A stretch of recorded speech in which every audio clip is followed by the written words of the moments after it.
Assalamualaikum warahmatullahi wabarakatuh. Jumpa lagi di Jagat Lelembut.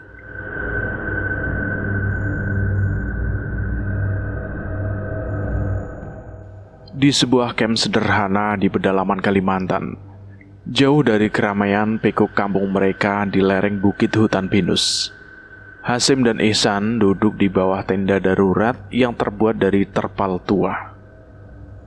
Api angsa kecil menyala di depan mereka, mengeluarkan asap tipis yang bercampur dengan aroma tanah basah dan kayu bakar yang lembab. Malam itu, hutan di sekitar mereka terdengar hidup dengan suara jangkrik dan burung malam. Tapi suasana di antara kedua pemuda itu justru dipenuhi ketegangan yang tak terucapkan. 2 bulan setelah berlalu sejak kematian Bu Romlah, dan 6 hari sejak mereka melarikan diri ke Kalimantan dengan alasan merantau untuk bekerja di kebun sawit. Namun di balik alasannya, mereka tahu bahwa mereka sedang bersembunyi dari dosa besar yang mereka pikul. Hasim duduk bersila di atas tikar plastik yang sudah robek di beberapa sudut, sambil memegang sebatang rokok kretek yang asapnya ia hembuskan perlahan. Matanya melebarkan api di atasnya dengan dahi yang kosong. Tapi ada kerutan di dahi yang menunjukkan pikirannya sedang sibuk. Ihsan yang duduk di seberangnya lebih nyaman. Ia terus menggaruk-garuk lengan yang penuh bekas gigitan nyamuk. Sesekali melirik ke arah kegelapan hutan, seolah takut ada yang mengintai. "San, lo gak ngerasa aneh gitu?" tanya Hasim tiba-tiba. Suaranya rendah tapi penuh beban memecah kenyamanan malam. Ihsan berhenti menoleh ke arah Hasim dengan alis berkerut. "Aneh apanya? Yang lo maksud hutan ini? Memang sih serem, jauh banget dari mana-mana." Jawabnya nadanya coba dibuat santai, tapi ada getar kecil yang sulit untuk disembunyikan. Hasim menggeleng pelan, matanya masih tertuju pada api. "Bukan itu maksudku. Soal 2 bulan lalu loh, soal Dewi, soal Bu Romlah.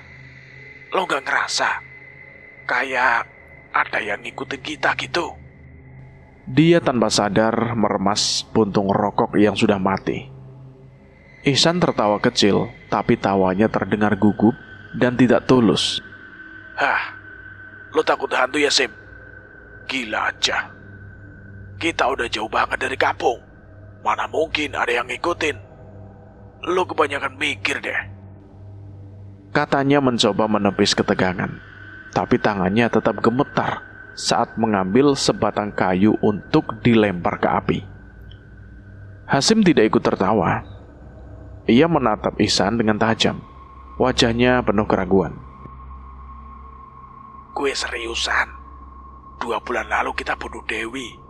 Terus seminggu habis itu Bu Romlah mati. Lo gak denger cerita dari orang-orang pas kita mau cabut? Katanya Bu Romlah gila, teriak-teriak nyari Dewi sampai mati kelelahan. Lo gak ngerasa gitu?" Tanyanya, suaranya naik sedikit, penuh dengan emosi yang selama ini ia pendam. Ihsan menghela nafas kasar, wajahnya yang menegangkan. "Bersalah. Lo yang mulai, Sim. Lo yang bilang kita harus ngasih pelajaran ke Dewi. Gue cuma ikut. Lo yang nyeret dia ke rumah. Lo yang bawa pisau itu." Bentaknya, tangannya menunjuk ke arah Hasim dengan gerakan penuh amarah. Hasim membelalakan mata, lalu bangkit setengah berdiri. Jangan salahin gue doang dong. Lo yang perkosa duluan, San.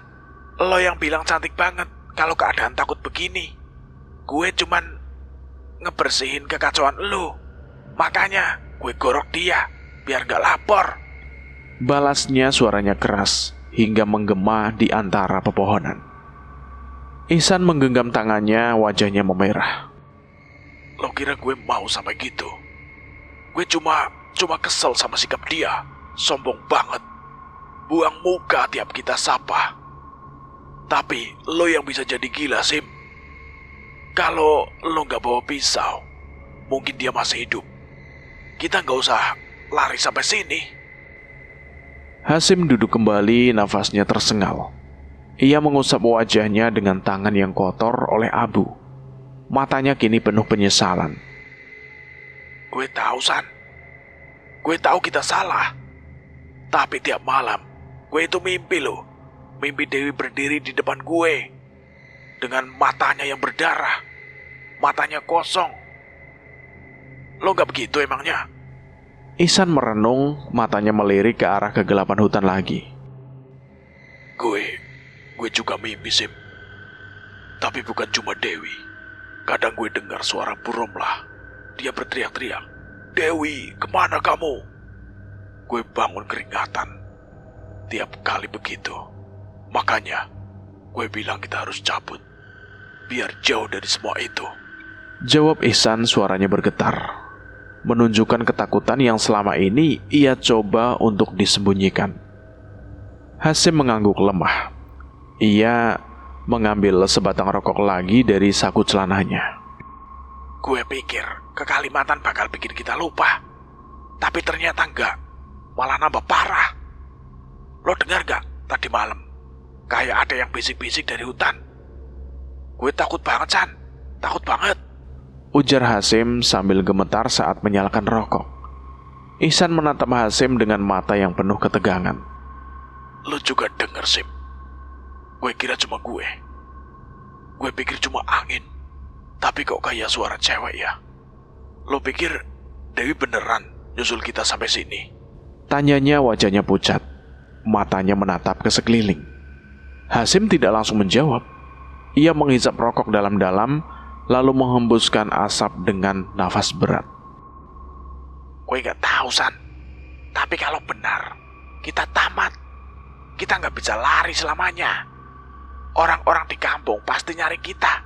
Apalagi Mas Agus. Dia curigaan sama kita dari dulu. Ihsan tertawa kecil, tapi tawanya penuh kepahitan.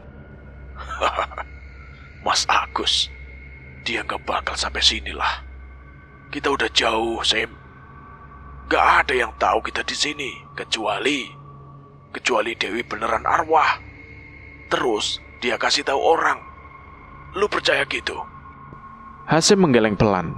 Matanya kembali berdetak pada api yang mulai redup. Gue gak tahu, San.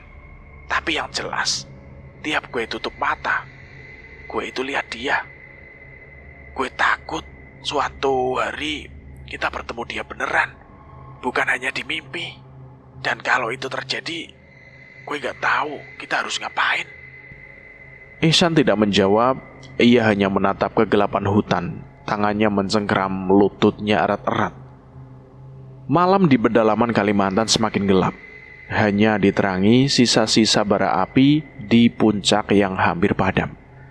Ihsan dan Hasim masih duduk di bawah tenda terpal mereka. Wajah mereka penuh ketegangan setelah mendengar suara bisikan samar yang dari tadi menggema di hutan. Keduanya saling diam, hanya sesekali melirik ke kegelapan. Jantung mereka berdetak kencang karena bayangan Dewi yang terus menghantui pikirannya. Namun tiba-tiba suara itu terdengar lebih jelas kali ini. Bukan sekedar bisikan, melainkan suara perempuan yang memanggil dengan nada yang lemah dan bingung. Tolong, ada orang di sini. Kami nyasar. Terdengar suara itu dari kejauhan. Disusul suara ranting yang patah dan langkah kaki yang mendekat. Ihsan langsung berdiri. Tangannya mencengkeram sebatang kayu yang ada di dekatnya. Matanya menyipit ke arah kegelapan. Sip, lo dengar itu gak? Itu beneran orang, bukan hantu kan? Dengar, San. Tapi kalau bener orang, kok malam begini di hutan ya? Lo yakin? Bukan Dewi kan? Jawab Hasim, suaranya bergetar, wajahnya pucat, meski ia coba menyembunyikan ketakutannya. Sebelum Ihsan menjawab, dua sosok itu muncul dari balik pepohonan. Dua gadis muda. Keduanya nampak lelah dan kusut, mendekati camp dengan langkah ragu.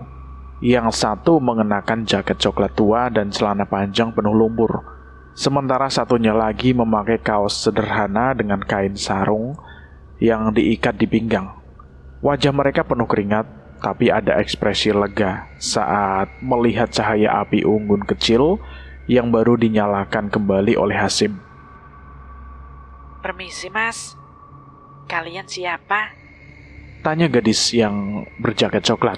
Suaranya lemah tapi penuh harap. Kami tersesat, udah muter-muter dari tadi siang.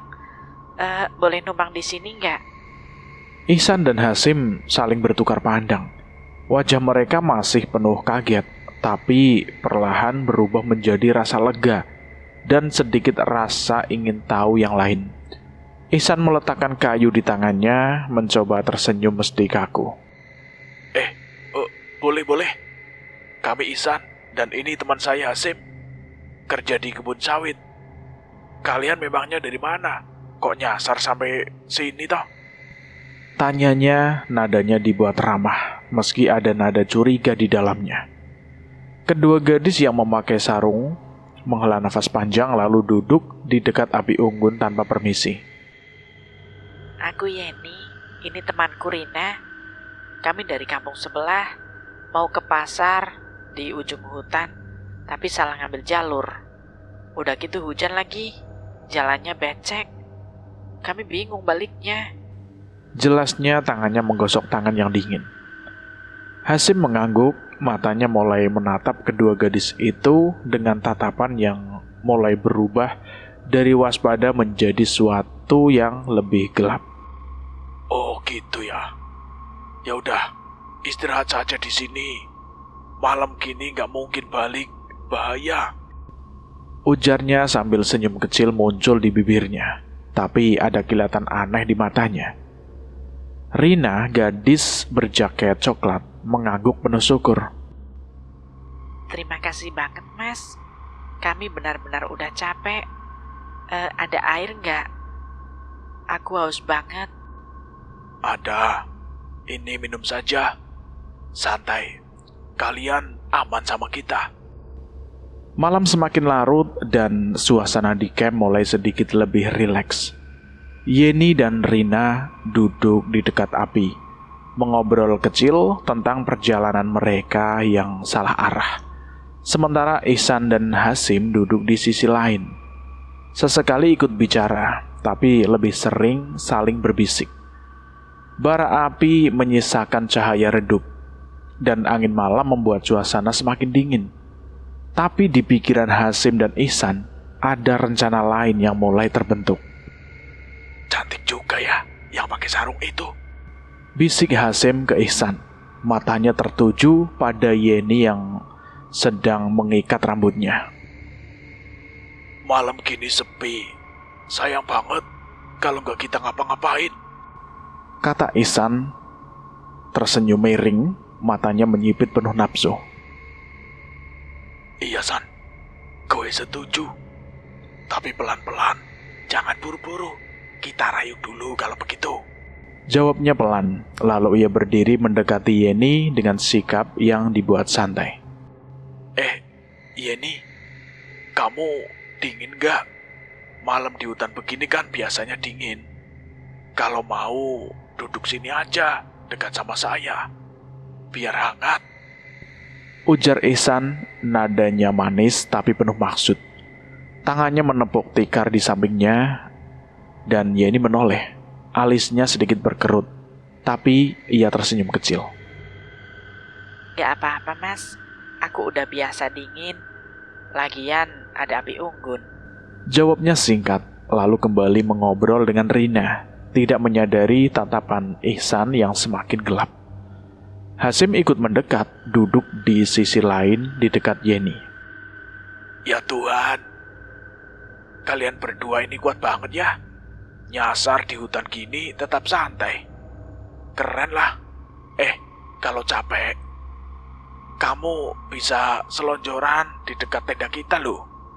Kita jagain. Kata Hasim, senyumnya lebar, tapi ada sesuatu yang licik di matanya. Rina melirik Hasim, mulai merasa tidak nyaman.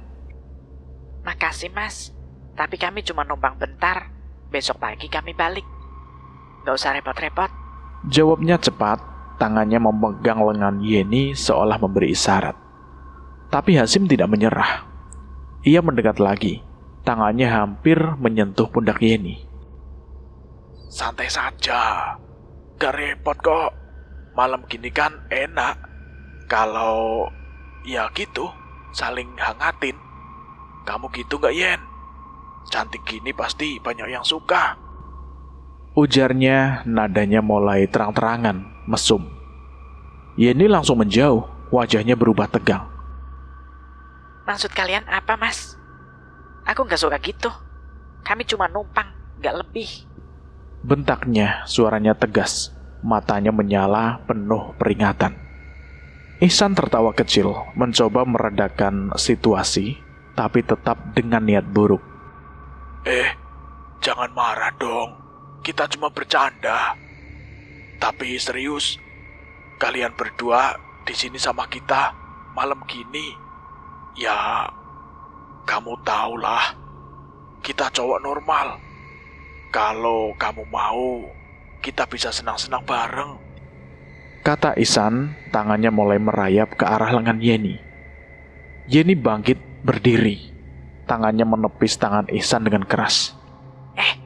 Jangan macem-macem ya. Kalian kira aku ini gitu-gitu apa? Aku bilang sekarang, kalau kamu berani nyentuh aku dan Rina, kamu bakal nyesel. Di daerah sini, kalau cowok macem-macem sama cewek, kemaluannya bakal hilang. Kamu mau coba? Ancamnya, suaranya penuh amarah. Matanya menatap tajam ke arah Ihsan dan Hasim. Rina juga berdiri mendukung temannya. Benar yang Yeni bilang. Kami tahu cerita di sini. Banyak yang bilang hutan ini angker. Kalau kamu jahat sama cewek, kamu gak bakal selamat. Jadi mending kamu diam, atau kami pergi dari sini. Bentaknya, tangannya mencengkram sarungnya erat-erat. Ihsan dan Hasim saling bertukar pandang. Wajah mereka yang tadi penuh nafsu kini berubah pucat. Kemaluannya hilang.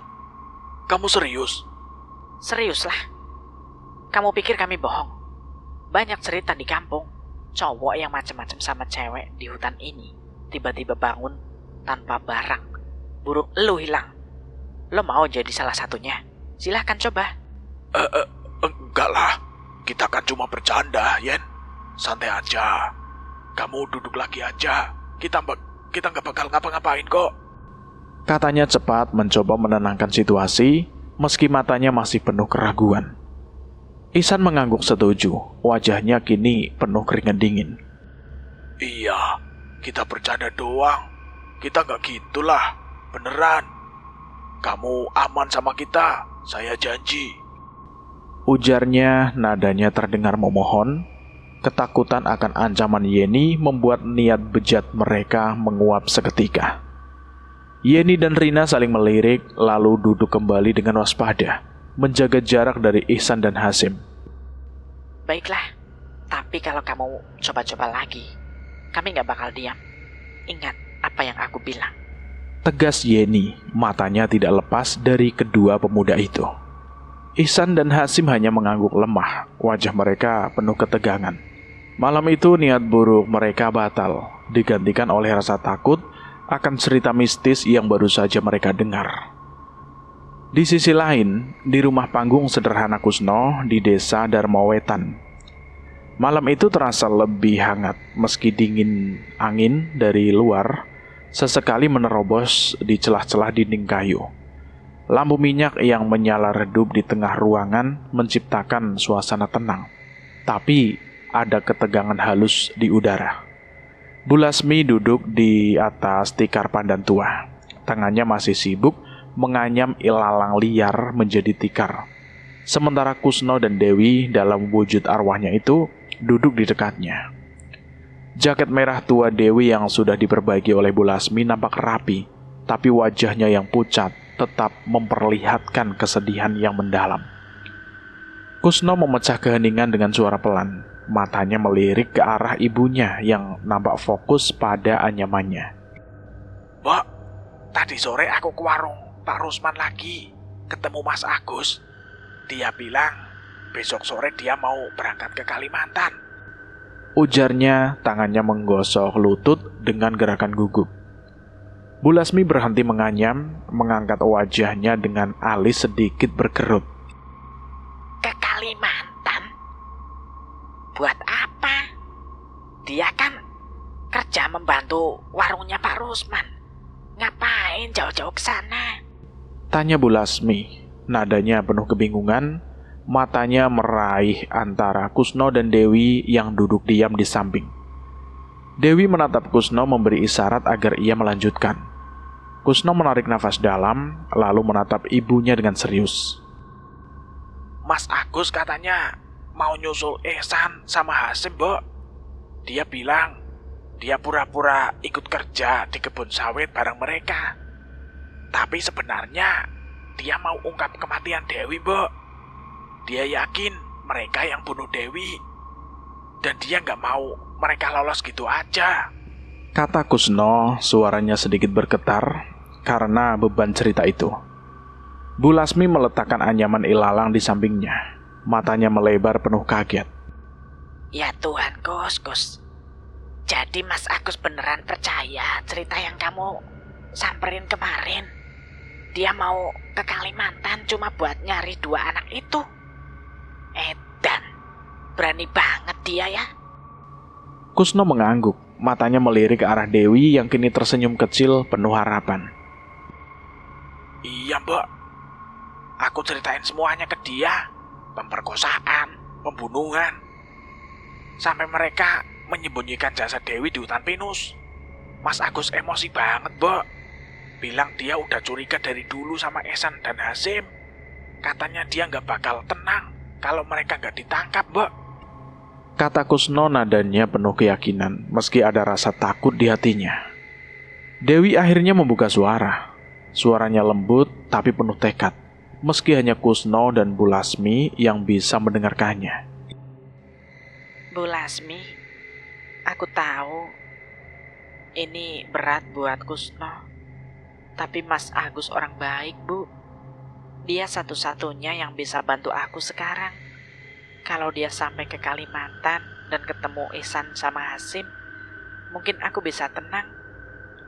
Aku nggak mau ibu aku mati sia-sia gara-gara mereka.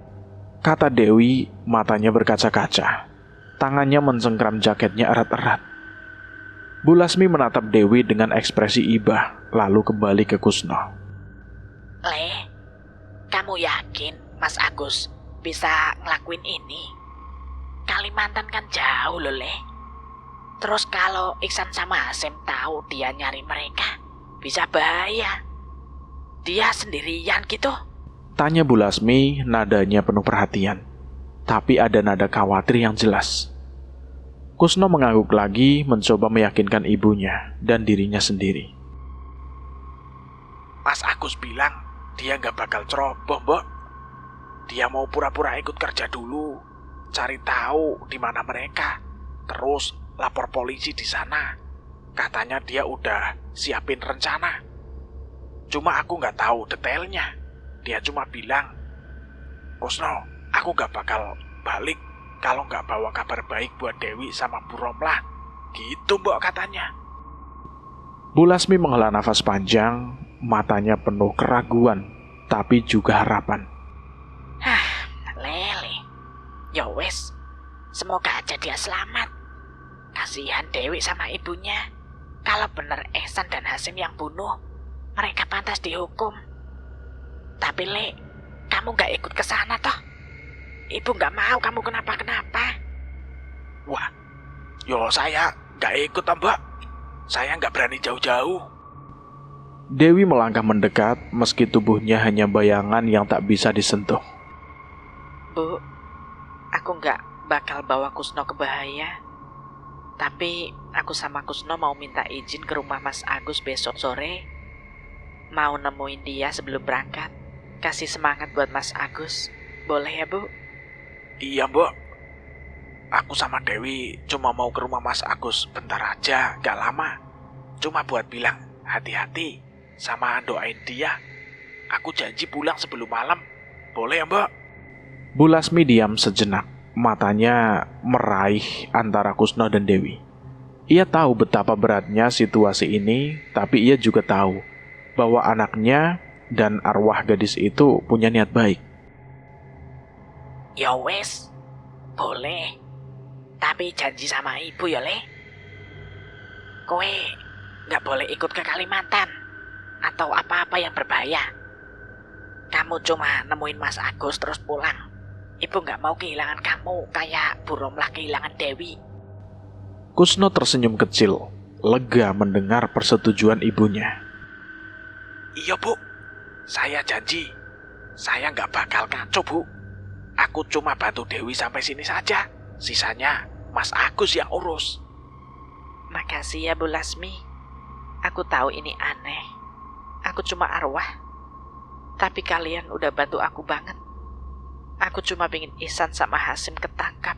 Biar aku sama ibu aku bisa tenang. Iya, Nduk. Ibu harap Mas Agus berhasil. Kalau dia bisa bawa keadilan buat kamu, mungkin kamu bisa pergi dengan damai. Ibu gak ngerti soal arwah, tapi ibu tahu kamu anak baik. Ujar Bu Lasmi nadanya penuh iba, matanya melirik Dewi dengan senyum kecil. Kusno menatap Dewi lalu kembali ke ibunya. Besok sore, aku sama Dewi ke sana ya, Mbak. Doainnya biar Mas Agus selamat, biar semuanya beres. Ya pasti toh, Le. Ibu doain kalian hati-hati ya. Malam itu di rumah sederhana, rencana untuk mengungkap kejahatan Ihsan dan Hasim mulai mengambil bentuk. Dewi meski hanya arwah merasa ada secercah harapan bahwa keadilan akan datang. Sementara Kusno dan Bu Lasmi bersiap untuk mendukung langkah Mas Agus dari kejauhan. Sore itu di warung Pak Rusman yang sederhana, suasana terasa lebih sibuk dari biasanya. Matahari mulai condong ke barat, melemparkan cahaya jingga lembut ke bangku-bangku kayu yang sudah usang.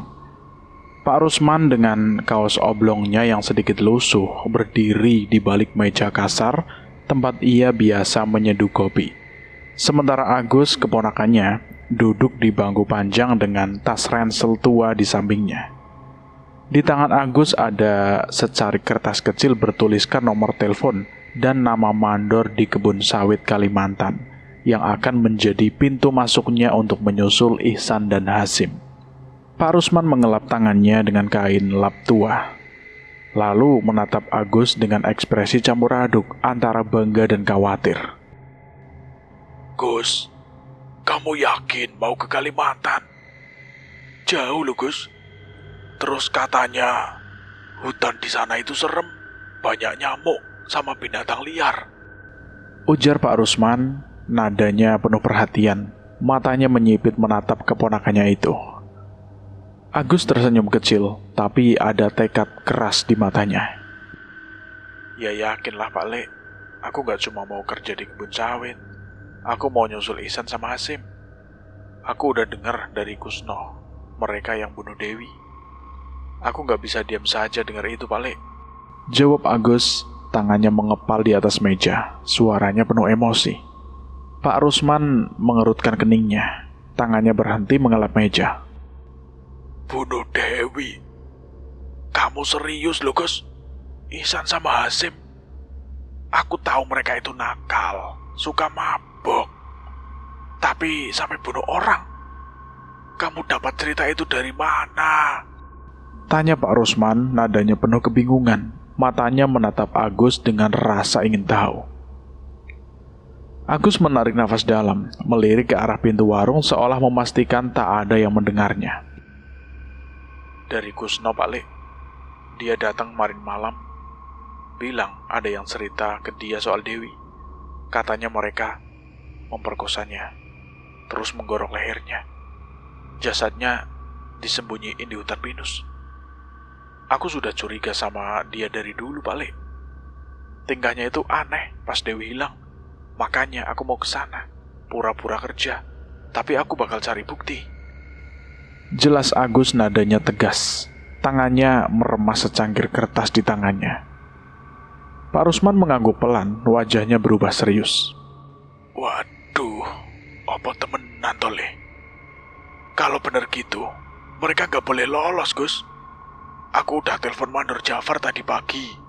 Orang yang ngurus keberangkatan Ihsan sama Hasim dulu.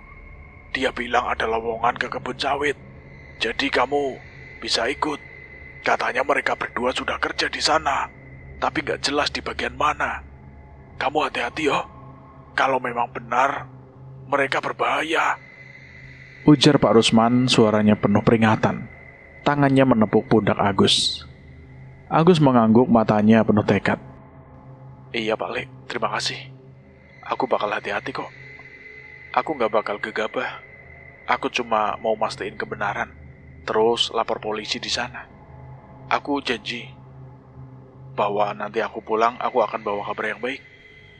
Saat mereka berbincang, Kusno muncul dari pintu warung. Langkahnya pelan tapi pasti. Di belakangnya, Dewi mengikuti dalam wujud arwahnya. Tak terlihat oleh siapapun kecuali Kusno. Wajahnya pucat seperti biasa, tapi matanya bersinar penuh harapan saat melihat Agus. Kusno berdehem pelan, menarik perhatian Pak Rusman dan Agus. Assalamualaikum, Mas Agus. Pak Rusman, selamat sore. Sapa Kusno dengan suara sedikit gugup. Tangannya menggosok tengguknya. Aku cuma mau pamit sama Mas Agus sebelum berangkat. Kusno, makasih banget udah datang. Aku seneng loh, kamu peduli sama ini. Kamu yakin cerita kamu itu bener kan? Aku percaya sama kamu, makanya aku mau ke sana. Ujar Agus nadanya ramah. Tangannya menepuk pundak Kusno. Kusno mengangguk cepat, matanya melirik ke arah Dewi yang berdiri di sudut, memberi isyarat agar ia bicara. Benar Mas, aku cuma nyampein apa yang aku tahu. Aku harap Mas selamat di sana, terus bisa bawa Ihsan sama Hasim balik ke sini biar dihukum dia Mas. Kusno, kamu kenal Agus dari mana sih? Kayaknya kok kamu jarang ke warung, tapi kok tiba-tiba sudah dekat sama Agus? Ini Pak, aku cuma kebetulan ketemu Mas Agus kemarin Pak. Terus ngobrol bentar soal Dewi. Udah Pak, gitu aja. Iya Pak Lek, Kusno orang baik. Dia cuma mau bantu. Aku seneng ada yang peduli sama Dewi kayak dia, kata Agus lalu kembali menatap Kusno. Makasih lagi ya Kus. Doain aku biar aku bisa beresin ini semua. Iya Mas Agus. Ya sudah, aku pulang dulu ya. Ini ada sedikit ongkos dari si Mbok. Hati-hati ya di jalan, semoga sukses. Kusno, ini apaan? Itu dari si Mbok Mas. Udah ya Mas, aku balik dulu ya. Oh ya udah Kus, terima kasih ya. Tapi saat ia hendak pergi, Dewi tiba-tiba berbisik di telinganya Kusno. Suaranya pelan tapi tegas. Kusno, aku mau ikut Mas Agus ke Kalimantan. Aku mau ketemu Ihsan sama Hasim sendiri. Bilang ke dia, aku mau ikut. Bisik Dewi, matanya menyala penuh tekad. Kusno membelalakkan mata, berhenti melangkah dan menoleh ke arah Dewi dengan wajah pucat. Apa? Kamu mau ikut ke Kalimantan? Gila kamu, Wi. Lah, kamu kan arwah. Gimana caranya? Bisik Kusno, suaranya hampir tak terdengar. Takut Mas Agus atau Pak Rusman curiga. Dewi mendekatkan wajahnya dengan serius. Aku gak butuh badan buat ikut, Gus. Aku bisa ngikutin Mas Agus tanpa dia tahu. Aku mau lihat muka mereka. Aku mau mereka tahu. Aku gak pergi begitu saja. Tolong bilang ke Mas Agus, aku mau ikut. Pinta Dewi, nadanya penuh permohonan. Kusno menelan ludah, lalu berbalik ke arah Mas Agus lagi dengan ragu. Mas Agus, aku mau bilang sesuatu. Aneh sih, Tapi Dewi bilang dia mau ikut Mas Agus ke Kalimantan. Dia bilang dia bakal nemuin Ihsan sama Hasim. Ujarnya pelan, wajahnya memerah karena malu dan takut reaksinya. Mas Agus mengerutkan kening, tertawa kecil tapi bingung. Hah? Dewi bilang. Maksud kamu apa, Kus? Dewi kan... Ya Tuhan. Kamu serius? Iya, Mas. Aku gak bisa jelasin. Tapi percaya saja. Dia bilang dia mau ikut gitu. Kata Kusno, suaranya hampir hilang karena gugup. Pak Rusman menggeleng-geleng, tertawa kecil. Kusno, kamu itu aneh banget yo. Tapi ya udahlah. Kalau Agus bilang kamu orang baik, aku ya percaya. Mungkin kamu cuma mau ngasih semangat kali ya. Ya udah Kus, kalau begitu oke deh. Iya, kalau Dewi bilang gitu, aku bawa semangat dia ke sana. Makasih ya. Pulang hati-hati. Pinta Agus lalu kembali duduk untuk memeriksa tasnya. Kusno mengangguk cepat lalu berjalan keluar warung dengan Dewi di sisinya. Di luar ia berbisik ke Dewi. Wi, kamu yakin kamu mau ikut Mas Agus gitu aja? Gak bahaya tak? Gak apa-apa, Gus. Aku kan cuma arwah. Gak ada yang bisa nyakitin aku lagi. Aku mau mereka lihat aku. Aku mau mereka takut. Makasih ya udah bantu sampai sini. Ya udah, Wi. Hati-hati ya. Semoga kamu tenang habis ini. Ujar Kusno lalu berjalan pulang meninggalkan Dewi yang kini berdiri di samping Agus. Tak terlihat oleh siapapun. Siap mengikuti perjalanan ke Kalimantan untuk menghadapi Ihsan dan Hasim. Sore itu, di bandara kecil menuju Pontianak, Agus berdiri di antara kerumunan kecil penumpang yang sibuk dengan tas dan koper mereka. Tas ransel tuanya tergantung di pundak, dan di tangannya ia memegang tiket murah yang ia beli dengan tabungan dari kerja di warung Pak Rusman. Angin sepoi-sepoi bertiup dari luar bandara, membawa aroma bahan bakar pesawat dan harapan baru baginya. Di sisinya tak terlihat oleh siapapun, Dewi berdiri dengan jaket merahnya. Matanya menyala, penuh tekad, meski wajahnya tetap pucat seperti arwah. Ia tidak bicara, hanya mengikuti Agus dengan langkah yang tak meninggalkan jejak. Setelah penerbangan singkat yang penuh getaran, pesawat mendarat di Pontianak. Agus melangkah keluar dari bandara. Udara lembab Kalimantan langsung menyergapnya. Ia menuju terminal kecil di pinggir kota, tempat yang sudah dijanjikan oleh Mandor Jafar sebagai titik penjemputan. Di sana ia tidak sendirian, ada 11 orang lainnya, laki-laki dari berbagai kota. Berdiri dengan tas dan wajah penuh harapan untuk kerja di kebun sawit. Mereka saling menyapa dengan singkat, tapi Agus lebih memilih diam. Pikirannya sibuk dengan rencananya untuk menemui Ihsan dan Hasim. Sampean dari mana, Mas?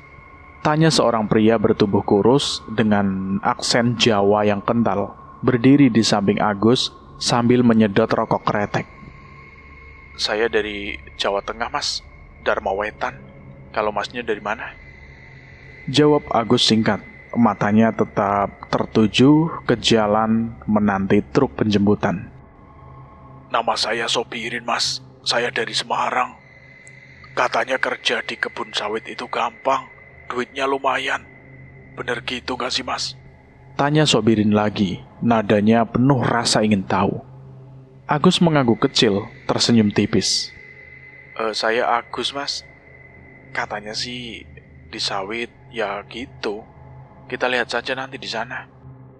Tak lama kemudian, sebuah truk tua berwarna hijau tua dengan bak terbuka muncul dari kejauhan, mengeluarkan suara mesin yang berderit. Sopirnya seorang pria pendiam dengan topi caping lusuh. Hanya melambaikan tangan sebagai tanda. Mandor Jafar tidak ikut, hanya mengirim sopir untuk menjemput.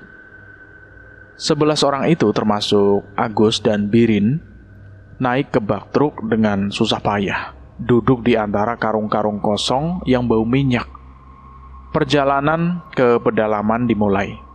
Jalan tanah yang berlubang membuat truk bergoyang keras, tapi Agus tetap fokus, matanya menatap horizon hutan yang semakin rapat.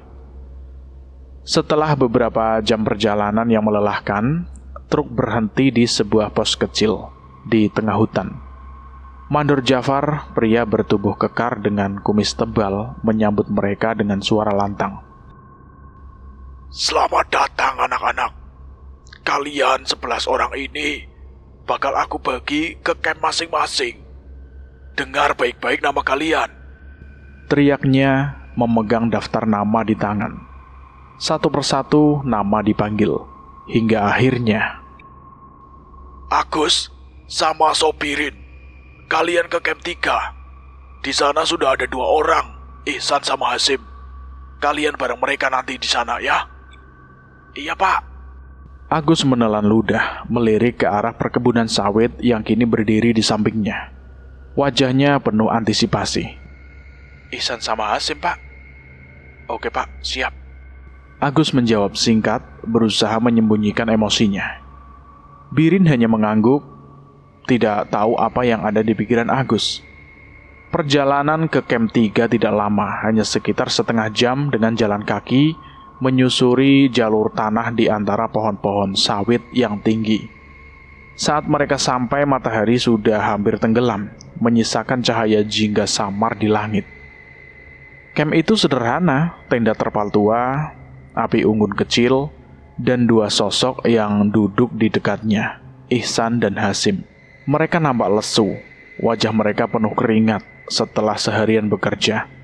Tapi saat melihat Agus muncul dari balik pepohonan bersama Birin, wajah mereka langsung berubah pucat. Wah, Mas Agus?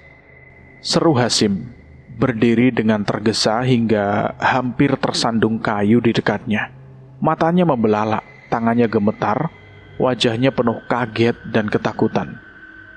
Ihsan juga berdiri, mulutnya terbuka tapi tidak ada suara yang keluar.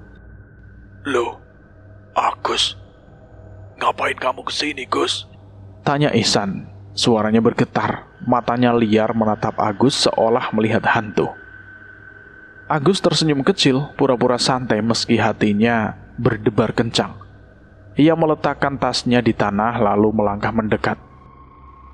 Wih, apa kabar San? Sim, aku kangen banget sama kalian. Makanya aku ikut kerja ke sini. Kebetulan banget ketemu kalian di camp 3. Saya Birin, Mas. Salam kenal ya. Kayaknya kalian udah kenal sama Agus ya? Iya. Ya kenal lah, ini dari kampung. Tapi kok tiba-tiba kesini, Gus? Kamu kan kerja di warung Pak Rusman, katanya betah. Tanya Ihsan, suaranya penuh curiga. Tangannya menggosok lengan dengan gugup. Matanya tidak lepas dari wajah Ihsan dan Hasim. Ya bosen lah di warung. Pengen coba kerja ke kebun sawit. Katanya duitnya lumayan. Terus aku dengar dari Mandor Jafar, kalian udah di sini. Aku pikir ya seru kali kalau bareng teman lama. Jawab Agus, nadanya tetap santai, tapi matanya menyipit penuh perhatian. Ihsan tertawa kecil, tapi tawanya terdengar dipaksakan. Oh, gitu ya. Ya udah, selamat datang lah. Tapi kamu sendirian aja, Gus. Gak ada yang lain ngikut ke sini itu? Ya sendirian lah, San. Cuma aku sama Birin. Yang lain gak tahu itu tadi ditaruh di camp mana. Ujar Agus dengan suara santai. Dewi yang berdiri tak terlihat, matanya menyala penuh dendam, menatap Ihsan dan Hasim. Mereka tidak tahu bahwa arwah yang mereka takuti kini ada di antara mereka, menunggu saat yang tepat untuk membongkar semua kejahatan mereka. Hasim mengangguk pelan, wajahnya masih penuh ketegangan. Oke Gus, oke. Kamu istirahat saja dulu. Capek kan dari jauh? Iya Mas Agus, istirahat saja dulu. Kita ngobrol besok saja. Ujar Hasim. Matanya menghindari tatapan Agus, tapi ada keringat dingin yang mulai membasahi dahinya. Agus hanya mengangguk, pura-pura tidak memperhatikan reaksi mereka. Yaudah, oke sip. Besok kita ngobrol banyak. Banyak yang pengen aku tanyain sama kalian. Kata Agus nadanya santai tapi penuh makna. Lalu ia membuka tasnya untuk mengambil botol air. Di sudut camp, Dewi berdiri diam, matanya tidak lepas dari Ihsan dan Hasim. Kehadiran Agus di camp itu adalah langkah pertama menuju keadilan yang ia nantikan. Dan meski mereka tidak bisa melihatnya, ia tahu malam-malam berikutnya akan menjadi mimpi buruk bagi mereka yang sudah membunuhnya. Pagi itu sinar matahari baru saja menembus kabut tipis yang menyelimuti camp 3 di pedalaman Kalimantan. Udara masih dingin dan aroma tanah basah bercampur dengan bau daun sawit yang khas. Ihsan dan Hasim dan Birin sudah bersiap untuk berangkat ke kebun sawit yang letaknya tidak terlalu jauh, membawa parang dan karung berisi perbekalan mereka untuk membersihkan pohon sawit yang sudah mulai tidak beraturan. Agus yang baru tiba sehari sebelumnya duduk di bangku kayu tua di dekat tenda. Tangannya memegang kepala dengan ekspresi lemah. Gus, kamu gak ikut? Hari pertama kamu kerja loh, kok udah lemes? Tanya Ihsan dengan nada setengah bercanda. Tapi ada ketegangan di matanya saat melirik Agus. Agus menggeleng pelan, wajahnya dibuat pucat. Gak tahu San, badannya rasanya gak enak ini. Aku gak enak badan San. Mungkin kecapean dari perjalanan kemarin kali ya. Kalian bertiga berangkat dulu aja. Aku istirahat bentar, nanti nyusul kalau udah baikan. Jawab Agus nadanya lemah tapi penuh perhitungan. Matanya sesekali melirik ke arah Hasim dan Ihsan yang berdiri tak jauh di depannya. Ihsan dan Hasim mengangguk meski wajahnya masih dipenuhi rasa curiga. Ya udah Gus, cepat sembuh ya. Kita berangkat dulu. Buru-buru nih. Mandor Jafar gak suka kalau telat. Ujar Ihsan lalu mengambil parangnya dan berjalan bersama Hasim dan Birin meninggalkan camp. Setelah ketiganya menghilang di balik barisan pohon sawit, Agus bangkit dari duduknya. Wajahnya yang tadi lemah kini berubah tegas. Ia merapikan tasnya lalu berjalan cepat menuju pos Mandor Jafar yang berada sekitar 1 kilometer dari camp 3. Di sebuah pos kecil, pria kekar itu sedang duduk sambil minum kopi hitam dari gelas seng. Wajahnya penuh keringat setelah memeriksa daftar kerja. Ia menoleh saat Agus mendekat, alisnya mengangkat. Agus, kamu gak kerja? Katanya kamu sama Ihsan mereka ke kebun. Tanya Mandor Jafar, nadanya penuh kebingungan. Agus menghela nafas, lalu duduk di bangku kayu di depan Mandor Jafar. Pak, aku kesini gak cuma mau buat kerja, Pak. Aku mau cerita sesuatu, penting banget, Pak. Ini soal Ihsan sama Hasim. Ihsan sama Hasim? Ada apa dengan mereka? Mandor Jafar meletakkan gelasnya, wajahnya berubah waspada. Cerita apa? Mereka kenapa? Kerja mereka baik, gak ada masalah kok. Gini loh Pak, mereka itu telah membunuh orang Pak. 2 bulan yang lalu di kampung aku, mereka memperkosa dan membunuh anak gadis namanya Dewi Pak. Lehernya digorok, jasadnya disembunyiin di hutan pinus. Aku dapat cerita ini dari teman aku Pak, dan aku yakin benar dia. Makanya aku kesini. Aku pura-pura kerja, tapi aku mau laporin mereka, Pak. Apa? Bunuh orang? Serius, Gus? Ihsan sama Hasim? Mereka kan cuma anak nakal biasa, suka mabuk doang. Serius, Pak. Aku sudah curiga dari dulu. Tingkah mereka aneh pas Dewi hilang. Terus ibunya Dewi juga mati gara-gara gila, Pak, kehilangan anaknya. Aku gak bisa biarin mereka lolos. Kita harus lapor ke polisi sekarang, Pak. Ya Tuhan, Ya udah, kalau itu memang benar, kita nggak boleh diam. Ayo Gus, kita ke kantor polisi ke kota. Kita bawa motor saja, biar cepet. Kata Mandor Jafar, suaranya bergetar, lalu ia mengambil topinya dan berjalan cepat mengambil motornya. Perjalanan ke kantor polisi di sebuah kota yang kecil memakan waktu sekitar 1 jam dengan motor tuanya. Di sana mereka bertemu dengan seorang inspektur dan 4 polisi lainnya. Agus menceritakan kembali semua yang ia tahu, sesuai apa yang Kusno sampaikan. Pemerkosaan, pembunuhan, dan menyembunyikan jasad Dewi di hutan pinus oleh Ihsan dan Hasim. Inspektur mendengarkan dengan serius, mencatat setiap detail, lalu memutuskan untuk bertindak. Kami akan tangkap mereka sekarang. Kalau benar, ini kasus berat. Ayo, ikut ke camp mereka. Ujar inspektur itu. Suaranya tegas, lalu ia memerintahkan 5 polisi untuk bersiap dengan senjata dan mobil jeep tua. Agus, Mandor Jafar, dan ke-5 polisi itu berangkat kembali ke camp 3. Jalan tanah yang berlubang membuat perjalanan terasa lambat, tapi hati Agus dipenuhi harapan bahwa keadilan akan segera datang.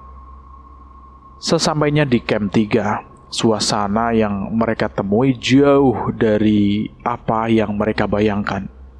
Tenda terpal nampak sepi, tapi ada suara isak tangis pelan yang terdengar dari dalam.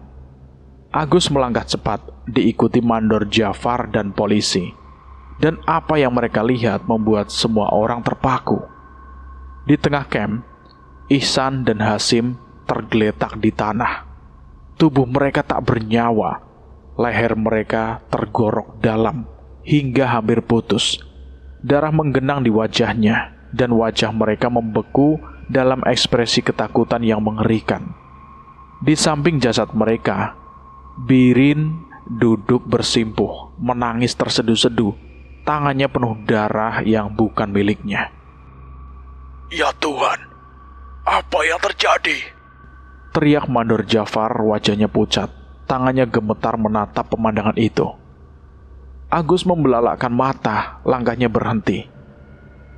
Ihsan, Hasim, apa yang... Birin, kamu ngapain? Aku nggak tahu, Mas. Tadi di kebun mereka baik-baik saja. Terus pas mau pulang, balik ke camp, aku melihat mereka udah begini. Aku takut, Mas. Aku takut banget. Aku nggak ngapa-ngapain. Aku lupa semua. Jawab Sobirin, suaranya pecah. Tangannya mencoba mengusap air matanya, tapi malah meninggalkan bekas darah di wajahnya. Inspektur polisi melangkah mendekat memeriksa jasad Ihsan dan Hasim dengan hati-hati. Ini lukanya dalam banget, seperti digorok pakai parang.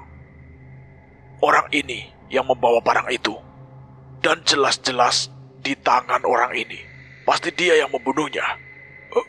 Bukan, Pak. Bukan saya. Saya tidak tahu apa-apa, Pak. Jawab Sobirin sambil menangis terisak. Mandor Jafar menggeleng pelan, wajahnya penuh kaget. Gila. Mengapa dia mati? Kamu pasti yang membunuhnya, Rin.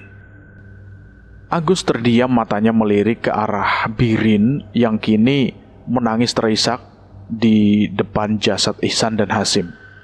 Di sampingnya, arwah Dewi yang kini berdiri di dekat jasad Ihsan dan Hasim. Wajah arwah itu tidak lagi penuh dendam, tapi ada kedamaian samar di matanya. Ia menatap ke arah Agus, lalu berbisik pelan. Mereka udah bayar semuanya, Mas Agus. Terima kasih, kata Dewi, meski suaranya tidak didengar oleh siapapun. Agus, kamu bilang mereka pembunuh, tapi sekarang mereka mati. Kamu tahu apa masalah ini? Enggak, Pak. Aku cuma mau laporin mereka. Aku nggak tahu siapa yang bunuh mereka. Mungkin ada yang lain yang dendam sama mereka, Pak. Jawabnya nadanya dibuat polos, meski hatinya tahu bahwa ada kekuatan lain di balik ini. Birin masih menangis, tubuhnya gemetar. Aku cuma lihat mereka udah begini pas aku balik. Aku takut, Mas. Hutan ini aneh. Polisi mulai memasang garis pembatas di sekitar camp, sementara Agus dan Mandor Jafar hanya bisa berdiri mematung, mencoba mencerna apa yang terjadi. Arwah Dewi di sudut camp tersenyum kecil untuk terakhir kalinya, sebelum tubuhnya perlahan memudar, seolah tugasnya telah selesai. Ihsan dan Hasim telah menerima hukuman, tapi misteri siapa yang menggorok leher mereka tetap menggantung, meninggalkan Agus dengan pertanyaan yang tak akan pernah ia ungkapkan. Pagi itu di camp 3, sebelum Agus berangkat ke pos Mandor Jafar, matahari baru saja muncul dari balik pepohonan sawit, menyelinap melalui kabut tipis yang masih menyelimuti udara. Ihsan, Hasim, dan Birin bersiap untuk berangkat ke kebun sawit yang berjarak beberapa ratus meter dari camp. Mereka membawa parang dan karung. Langkah mereka berat karena udara pagi yang lembab. Agus yang malam sebelumnya berpura-pura santai di hadapan mereka, kini duduk di bangku kayu tua. Tangannya memegang kepala dengan ekspresi pura-pura lemah. Gus, kamu beneran gak ikut? Hari pertama loh. Kok kamu udah begitu? Aduh, kepala aku pusing banget, San. Mungkin kecapean dari perjalanan. Kalian bertiga berangkat aja dulu. Aku istirahat bentar. Nanti aku nyusul kalau udah baikan. Jawab Agus, suaranya lemah, tapi matanya sesekali melirik ke arah Ihsan dan Hasim. Hasim mengangguk meski ada kerutan curiga di dahinya. Ya udah, cepat sembuh ya. Kita ke kebun dulu. Mandor Jafar gak suka kalau telat, ujar Ihsan, lalu mengambil parangnya dan berjalan bersama Hasim dan Birin meninggalkan camp. Setelah ketiganya menghilang di balik barisan pohon sawit, Agus bangkit dan bersiap menuju pos Mandor Jafar. Sementara itu, di kebun sawit yang masih sepi, Ihsan, Hasim, dan Birin mulai bekerja. Mereka berbencar beberapa meter, memotong tandan buah sawit dengan parang mereka. Suara daun bergesekan dan bunyi tebasan mengisi udara. Pagi itu terasa biasa saja, hingga tiba-tiba sesuatu yang aneh terjadi. Kalian denger gak? Kayak ada yang gerak di pohon, kata Birin menghentikan tebasannya. Matanya menatap ke arah barisan sawit di depannya. Hasim menoleh, parangnya masih ditahan. Apa sih, Rin? Angin kali. Kamu kebanyakan takut hantu, jawab Hasim sambil tertawa kecil, tapi ada nada gugup di suaranya. Ihsan juga berhenti, menyeka keringat di dahinya. Benerin, kamu itu dari tadi gitu, takut banget. Santai saja. Ini cuma kebun biasa, ujar Ihsan, nadanya santai tapi matanya melirik ke sekitar. Tiba-tiba dari balik pohon sawit, seekor beruk besar muncul. Tubuhnya hitam legam, matanya merah menyala, dan tingkahnya aneh. Tidak seperti beruk biasa yang biasanya lari saat melihat manusia. Beruk itu berdiri di tengah jalur, menatap ketiganya dengan tatapan yang membuat bulu kuduk meremang. Waduh, gila. Apa itu? Teriak Birin mundur beberapa langkah. Parangnya gemetar di tangan. Hasim mengerutkan kening, mencoba berani. Beruk doang, Rin. Biasalah, di sini kan banyak. Mungkin nyari makan dia, katanya, tapi suaranya mulai goyah saat beruk itu melangkah mendekat. Ihsan tertawa kecil mencoba menepis ketenangan. Kamu takut beruk, Rin? Ayo kita usir bareng. Dia cuma monyet biasa yang lapar, ujar Ihsan lalu melangkah maju sambil mengayunkan parangnya ke udara. Hai, pergi lo, dasar monyet. Tapi tiba-tiba beruk itu melompat dengan cepat, langsung menyerang Ihsan. Cakarnya mengenai pundak Ihsan, membuatnya terjatuh ke tanah dengan keras. Waduh, woi bangsat, Jerit Ihsan, parangnya terlepas dari tangan. Tubuhnya terguling di tanah yang penuh lumpur. Ihsan! Teriak Hasim berlari mendekat sambil mengayunkan parang ke arah beruk itu. Tapi hewan itu dengan lincah melompat ke pohon dan menghilang secepat kilat, meninggalkan mereka dalam kebingungan. Birin membantu Ihsan berdiri, tangannya gemetar. Kamu gak apa-apa kan, San? Gila bro itu, aneh banget. Biasanya gak gitu. Ihsan bangkit berlahan, menggosok pundaknya yang memar. Gak apa-apa, cuma kaget. Sialan, bro gila itu. Gumam Ihsan, tapi saat ia berdiri, ada yang janggal. Matanya tiba-tiba berubah, pupilnya membesar, dan tatapannya menjadi kosong seolah ada yang menguasainya. Ia menoleh ke Hasim, wajahnya berubah sinis, penuh kebencian yang tidak wajar. Hasim mengerutkan kening, merasa ada yang salah. San, kamu kenapa, San? Muka kamu kok gitu? Kamu kesurupan ya? Tanya Hasim, melangkah mendekat dengan hati-hati. Ihsan tidak menjawab langsung, ia hanya menatap Hasim dengan tatapan dingin. Lalu berkata dengan suara rendah yang penuh dendam. Kau sudah merebut semuanya dariku. Nada suaranya aneh, seperti bukan miliknya, membuat Hasim dan Birin terpaku. Hasim tertawa kecil, bingung. Apaan sih, San? Lo ngaco apa piye? Aku rebut apa dari kamu? Kamu kena pukul kepala tadi ya? Tanya Hasim, nadanya setengah bercanda, tapi ada ketakutan yang mulai merayap di hatinya. Tanpa peringatan, Ihsan mencabut parangnya dari tanah dengan gerakan yang sangat cepat. Kamu tahu apa yang kau ambil, Hasim?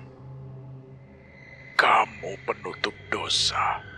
Kamu pengkhianat. Kata Ihsan, suaranya menggema, lalu ia mengayunkan parangnya ke arah Hasim dengan penuh tenaga. Cerak!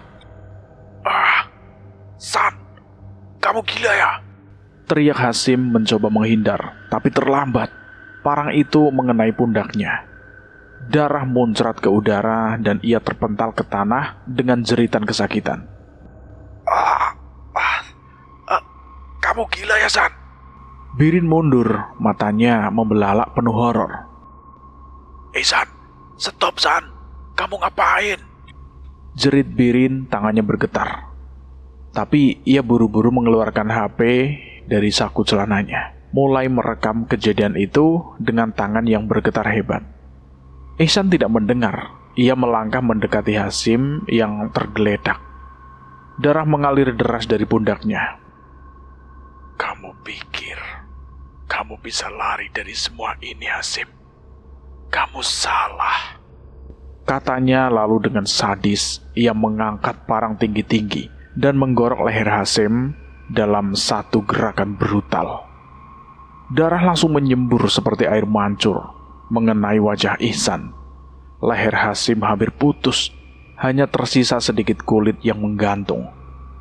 Tubuh Hasim berkedut beberapa kali sebelum akhirnya diam tak bernyawa. Birin menjerit, HP-nya hampir jatuh. Ya Tuhan, Ihsan, kamu bunuh dia. Kamu gila, San. Teriak Birin, suaranya pecah. Air matanya mulai mengalir karena ketakutan. Ihsan berbalik, wajahnya penuh darah. Tapi tiba-tiba ekspresinya berubah. Matanya yang tadi penuh dendam kini menjadi bingung, seolah ia baru sadar. Apa yang aku lakukan? Gumamnya. Parang di tangannya jatuh ke tanah. Tangannya gemetar hebat. Hasim, ya Tuhan, aku bunuh dia. Ihsan menjerit, lalu ia jatuh berlutut, menangis terseduh-seduh sambil memegang kepalanya. Birin masih merekam kejadian itu sambil nafasnya tersengal.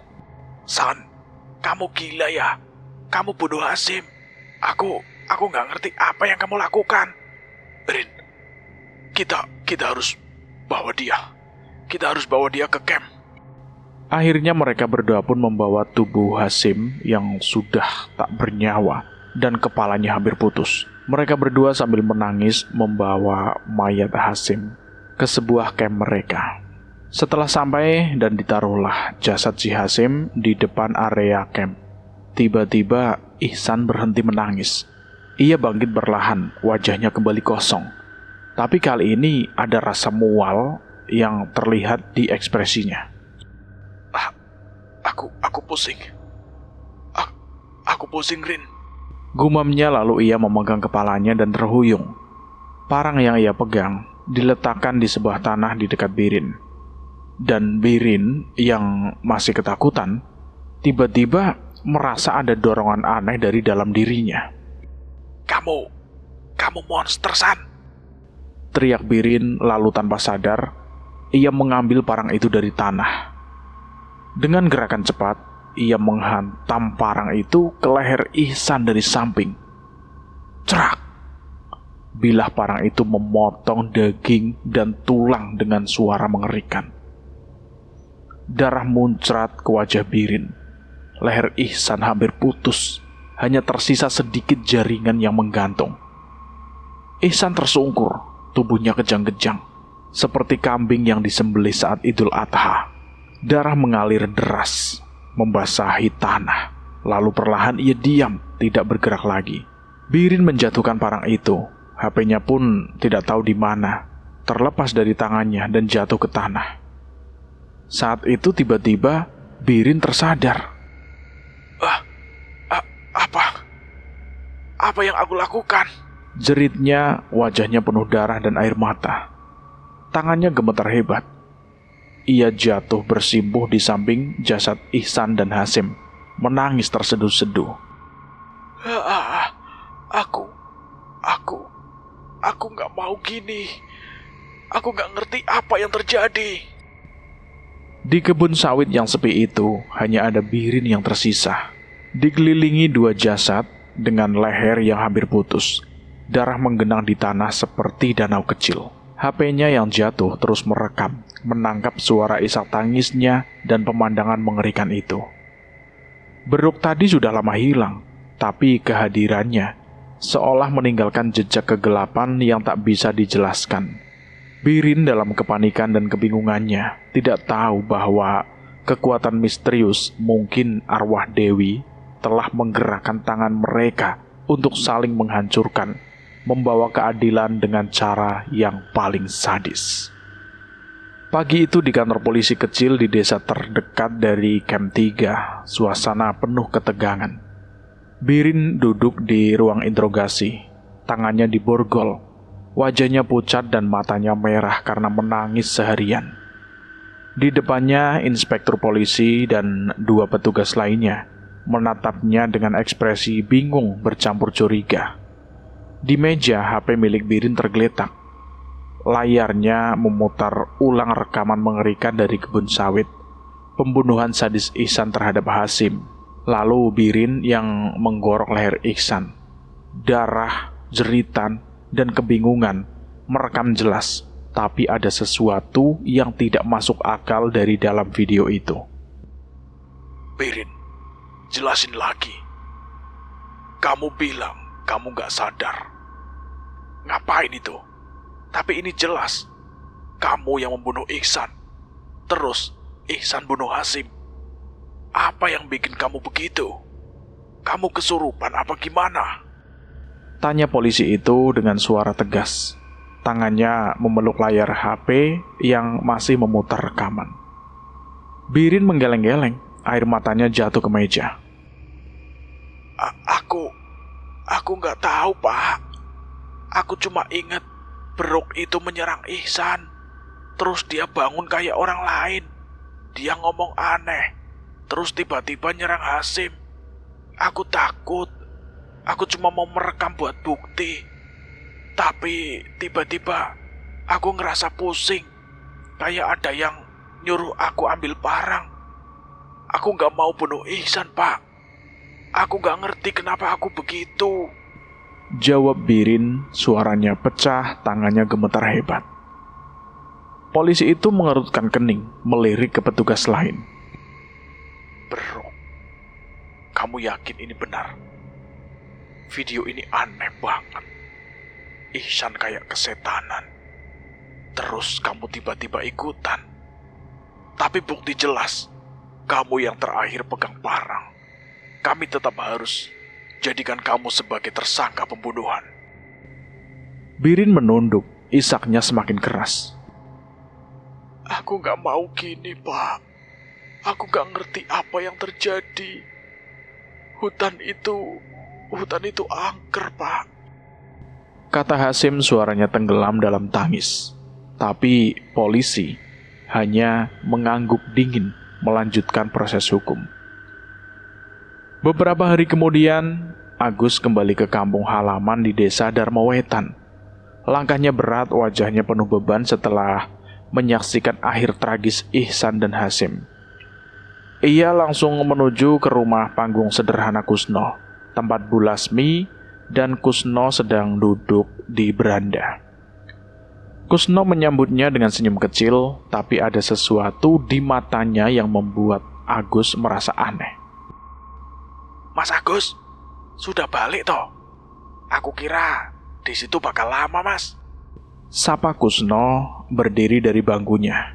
Tangannya menggosok tengkuk seperti biasa saat gugup.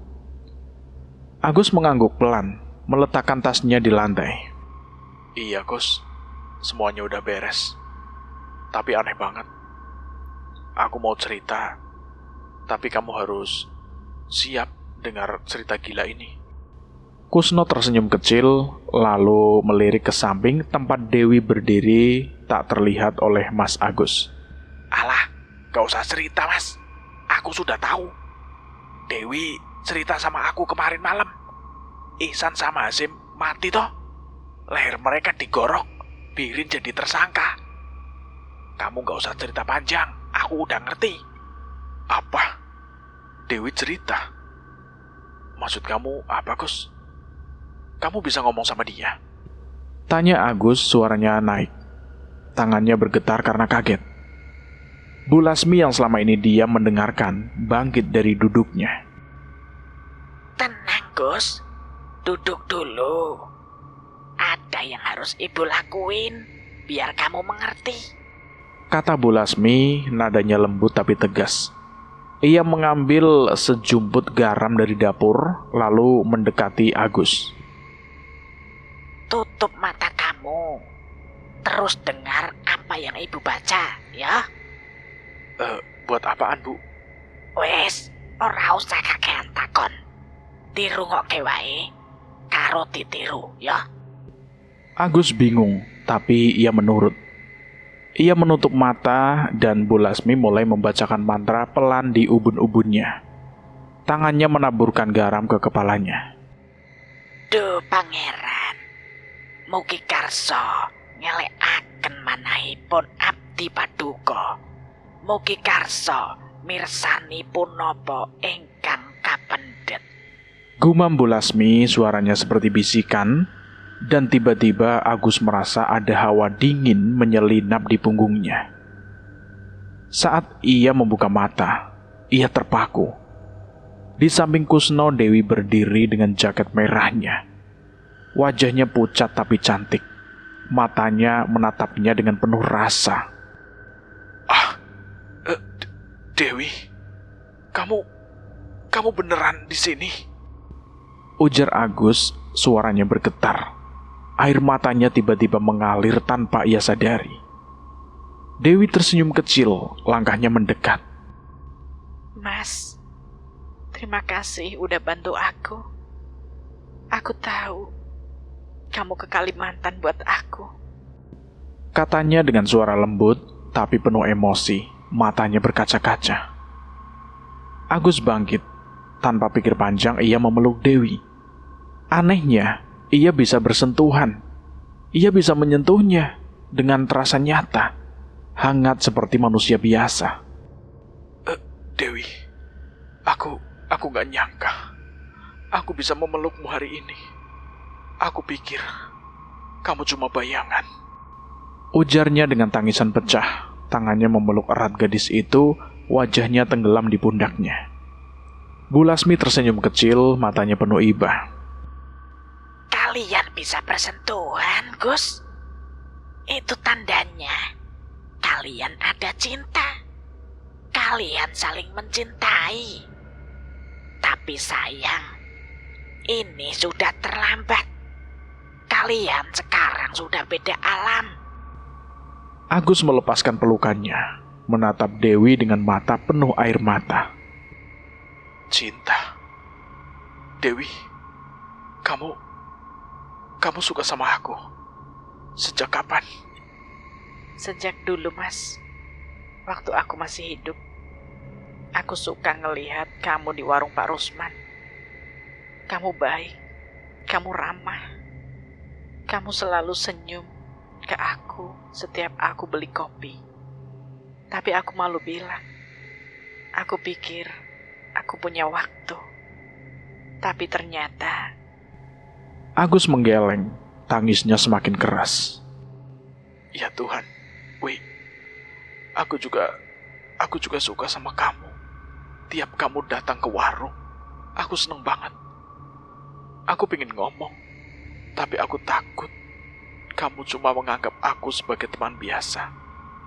Kalau aku tahu, kalau aku berani bilang dulu, mungkin kamu gak bakal gini. Ujar Agus, suaranya penuh penyesalan. Tangannya mencoba menyentuh wajah Dewi lagi. Kusno menatap mereka, matanya berkaca-kaca. Udah, Mas, gak apa-apa. Kamu udah bantu aku tenang. Ihsan sama Hasim sudah membayar semuanya. Aku cuma butuh satu lagi. Aku mau kamu sama Kusno bantu aku tunjukin jasad aku, biar aku dimakamkan dengan benar. Iya, Wi. Aku akan bantu. Aku gak mau kamu sengsara lagi. Tunjukin ke aku. Aku janji, kita kasih kamu peristirahatan yang layak. Sore itu Dewi membawa Agus dan Kusno ke hutan pinus di kampung mereka.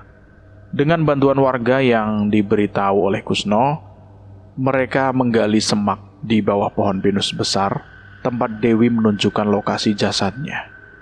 Jasadnya masih terbungkus sisa jaket merah yang robek, dengan bau yang sudah menyengat dan sudah tidak menyerupai manusia lagi. Warga menangis melihat betapa tragis akhir hidup gadis itu. Jasadnya dimakamkan dengan layak di pemakaman desa, di samping makam Ibu Romlah, dengan ucapan sederhana tapi penuh haru. Malam harinya setelah semua selesai, Dewi muncul lagi di rumah Kusno. Kali ini wajahnya berkaca-kaca, cantik seperti malaikat. Jaket merahnya diganti gaun putih yang bersinar lembut. Ia berdiri di depan Kusno dan Agus, matanya penuh kedamaian. Mas Agus, Kusno, terima kasih. Aku sudah tenang sekarang. Ibu aku juga tenang di sana. Aku cuma mau bilang selamat tinggal. Wi, aku senang kamu sudah tenang. Tapi aku sedih. Kamu itu baik banget loh. Gak pantas begini. Kata Kusno, suaranya serak, tangannya mengusap matanya. Agus melangkah mendekat, tangisnya kembali pecah. Dewi, aku cinta sama kamu. Aku gak bakal lupain kamu. Kalau aku tahu dulu, aku bakal jaga kamu. Aku bakal bilang, aku suka sama kamu setiap hari. Aku gak rela kamu pergi, Dewi. Ujar Agus, suaranya penuh penyesalan. Tangannya mencoba memeluk Dewi lagi. Dewi membalas pelukannya, tubuhnya terasa hangat untuk terakhir kali. Mas, aku juga cinta sama kamu. Dari dulu, setiap kamu senyum ke aku, hati aku bergetar. Tapi kita gak bisa bareng. Aku harap kamu hidup bahagia. Cari yang bisa nemenin kamu di dunia ini. Katanya, air mata jatuh, tapi wajahnya tetap tersenyum. Agus menggeleng, tangisnya semakin keras. Gak ada yang kayak kamu, Win. Kamu spesial. Aku gak mau yang lain. Aku bakal ingat kamu selamanya. Jawabnya, suaranya hancur, tangannya mencengkram pundak Dewi seolah tak mau lepas. Dewi melepaskan pelukannya perlahan, matanya penuh cinta dan kesedihan. Mas, Kusno, kalian udah bantu aku lebih dari cukup. Aku pergi sekarang, tapi aku bakal selalu lihat kalian dari sana. Terima kasih. Aku sayang kalian. Ujar Dewi. Tubuhnya mulai memudar menjadi cahaya lembut. Jangan pergi, we. Aku cinta kamu, we. Agus berteriak. Tangannya mencoba meraih lagi, tapi hanya udara yang ia pegang. Dewi tersenyum untuk terakhir kali, lalu menghilang sepenuhnya, meninggalkan Agus yang jatuh berlutut, menangis terseduh-seduh. Kusno memeluk pundak Agus, matanya juga basah. Mas, sudah mas. Dia sudah tenang. Kita nggak bisa ganti apa yang udah jadi. Tapi dia tahu kamu sayang sama dia. Iya, Gus. Aku cinta sama dia. Aku bakal bawa cinta ini sampai mati. Dia yang pertama dan terakhir buat aku. Ujar Agus, suaranya penuh keputusasaan. Hatinya hancur oleh cinta yang tidak pernah tersampaikan. Di kejauhan, angin bertiup pelan membawa suara bisikan samar seperti tawa kecil Dewi. Seolah ia mengucapkan selamat tinggal dengan damai. Cinta mereka yang tersembunyi selama ini akhirnya terungkap di akhir cerita, tapi hanya meninggalkan luka dan kenangan yang tak akan pernah pudar bagi Agus, sementara Dewi pergi dengan kedamaian di dalamnya. Cerita ini tamat selesai sampai di sini. Bagaimana menurut teman-teman semua tentang cerita ini? Silahkan tulis di kolom komentar. Dan terima kasih buat teman-teman yang sudah mendengarkan cerita ini sampai habis. Semoga kalian sehat selalu, panjang umur, bahagia selalu, dan selalu dimudahkan segala urusannya. Dan buat kalian yang baru bergabung di channel ini, silahkan klik tombol subscribe dan tombol loncengnya, agar kalian tidak ketinggalan cerita terbaru dari kami. Saya mohon maaf jika ada kesalahan kata. Saya pamit undur diri. Wassalamualaikum warahmatullahi wabarakatuh. Jagat lelembut.